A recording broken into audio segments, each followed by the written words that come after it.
Okay guys, I haven't had time to test all winter, so I figured I'd get out and make a couple passes.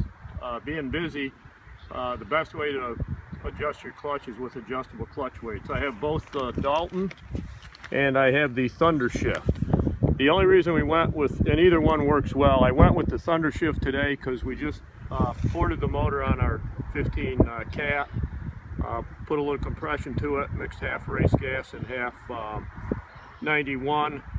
I've got a GPS app on my phone. You can tell how fast I go. So I rolled out here maybe 300-400 feet, ran 75 over revved. We loaded the clutch, it ran 76, still over revved. So Lon Peterson from Thunder Shift the other day saw that I was welding. What I did, because we're making more power, we're up to 83 grams now on an 80 gram pin set, which you can adjust with weight. So we welded on the side. Never got a phone call from Lon, but I got these in the mail today. They're big old heavy deals, so now we can get up to whatever weight we want. Thanks, Lon. So what we did for our second pass is we put some screws in the bottom. Thunder Shift and Dalton are the same. You're going to put your screw in and load it. We still over rev, so we'll stop the video. I'm going to add a little more weight to and try and bring it down from 8 grand to 78 or 79, and we'll see what the mile per hour is.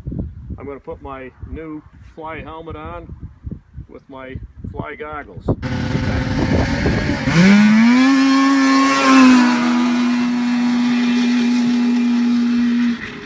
Okay, the nice thing about the adjustable weights, we made one test pass. We were over revving 8 or 81. We loaded them, picked up a mile per hour. Now we loaded them more and we dropped a mile per hour. We're done. 3 passes and we're done. The only difference is when we get to the hill, the resistance will, normally if we were on snow, would be a little more, then we could load it just a hair. And right now with the mud, I think we're going to be spot on. The other deal, all you guys that worry about a PC5, I didn't have time to dyno this sled. I put a PC5 on it. I already had a 2-degree timing key. I added another 2 degrees, 10% of fuel.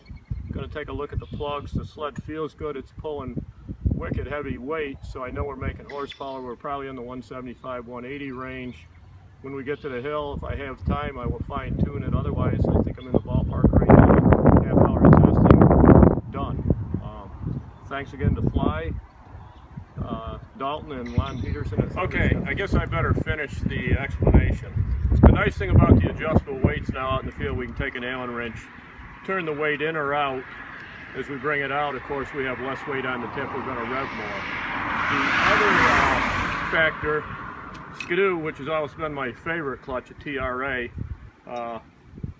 mainly because everybody gets rid of them and puts other clutches on, and we go very fast with TRAs. So they do work. You can run different ramp profiles, but the nice thing about a TRA is you can adjust clicker 1 through 6. The reason being, a clutch is a function of horsepower. So in the spring when we've got a 30-40 degree day, we're not making the horsepower, we're going to lighten it up 1 notch. The beauty of the Dalton and Thunder Shift, we can now do the same thing. SHCRA has a patent. We just turn it in to put more weight on in the middle of the winter. We turn it out in the spring. The other thing I forgot to mention is clutch springs. Most guys go too radical, bring the engagement up too high. A lot of our racing in the winter, we're running basically a stock spring, stock engagement. Dalton has springs for the new Cat clutch, and what we'll do in the spring is we're going to bring the engagement up a little bit with the wet, heavy snow, and we have a good track.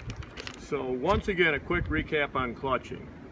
You want to check your mile an hour to get the correct RPM for the mile an hour. I don't care what the dyno says or what this guy says. Go off your tach and your mile per hour. You know, a tach may vary 100. When you get the correct mile per hour, then the only thing you have to remember is horsepower due to weather, altitude, humidity, etc., or barometric pressure. Not a lot of humidity in the middle of the winter.